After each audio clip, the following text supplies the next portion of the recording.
A recent study found plastic in the clogged arteries of 150 patients with cardiovascular disease.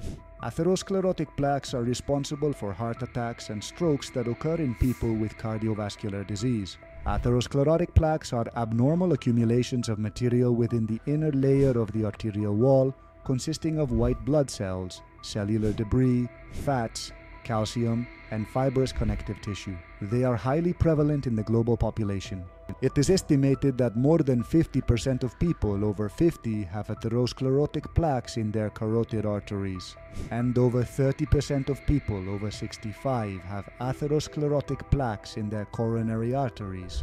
Those at higher risk are men, people with diabetes, high blood pressure, and smoking. Before 2024, it was believed that these were the only components of atheromas, but this group of scientists has just revealed that there is an alarming amount of microplastics and nanoplastics in the arteries of these people.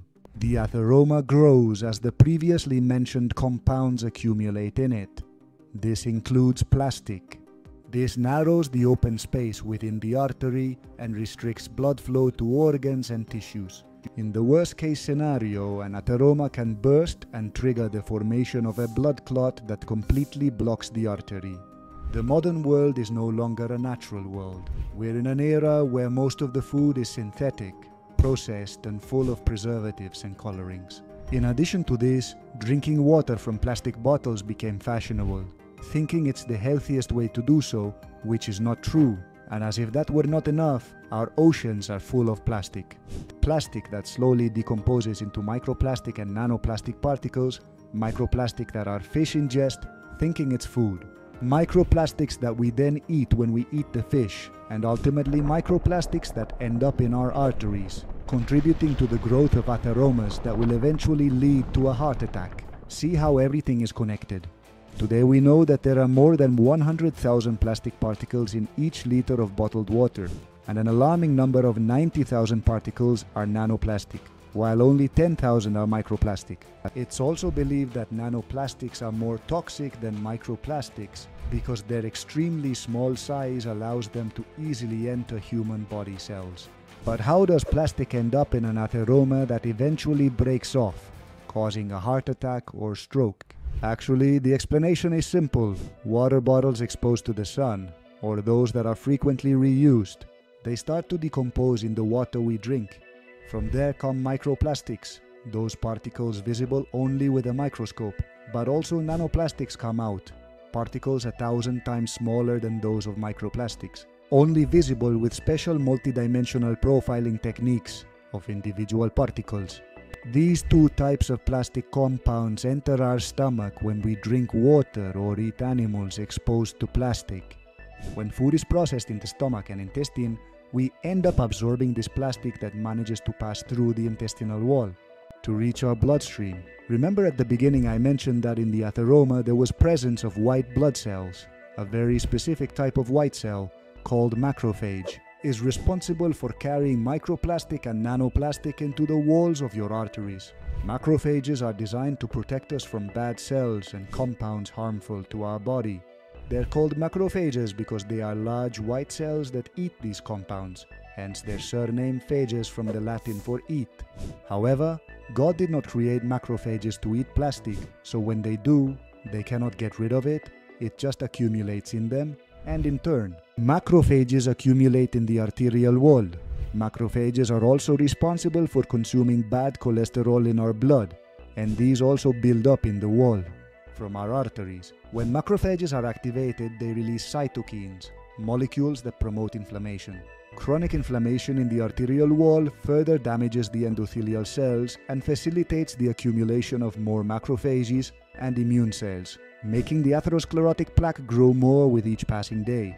And as if that were not enough, the cells within them begin to die through a programmed cell death process called apoptosis. Cell death releases lipids and other cellular components into the extracellular space, which increases the size of the atheroma plaque. Eventually, the plaque hardens and grows so much that it narrows the artery space through which blood passes, restricting blood flow. In the study I mentioned at the beginning of this short documentary, it was determined that people who have microplastics and nanoplastics in their arteries, they have a significantly higher risk of death from heart attack than those who do not have plastic in their arteries. The symptoms of atherosclerotic plaques vary according to the location and severity of the plaque. In some cases, they cause no symptoms. However, when the plaques narrow the arteries or completely block them, they can cause a variety of symptoms, such as chest pain, shortness of breath, fatigue, dizziness, or fainting, and specific symptoms depending on their location. If they are in the coronary arteries, oppressive chest pain, palpitations, shortness of breath, and nausea and sweating are the most frequent. If they are in your carotid arteries, transient blindness, that is, sudden blindness and quick vision recovery, dizziness, vertigo, and ringing in the ears. If they're in your renal arteries, you get high blood pressure, kidney failure, and swollen legs. And if they're in your femoral arteries, leg pain while walking, numbness, and coldness in the legs.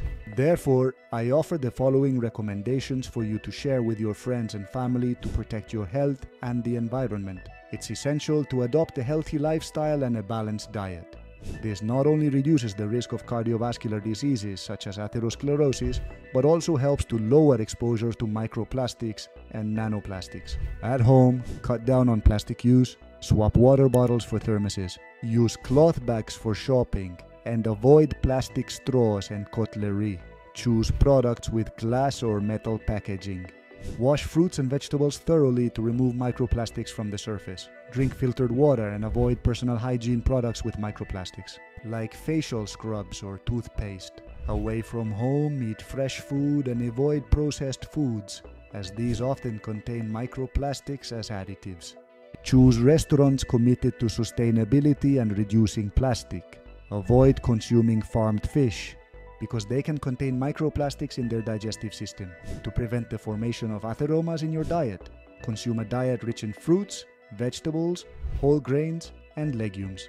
Limit the intake of saturated and trans fats found in red meats, whole dairy products, and processed foods. Increase the consumption of monounsaturated and polyunsaturated fats present in olive oil, nuts, and oily fish. Cut down on added sugars found in soft drinks, sweets, and pastries. Keep a healthy weight. In your lifestyle, exercise regularly for at least 30 minutes a day, 5 days a week. Don't smoke. Control blood pressure and cholesterol. Get enough sleep, at least 7 to 8 hours a night.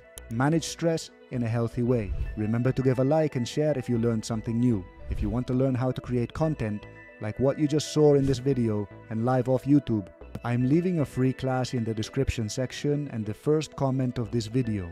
Remember also that your support is very important for us to grow as a channel.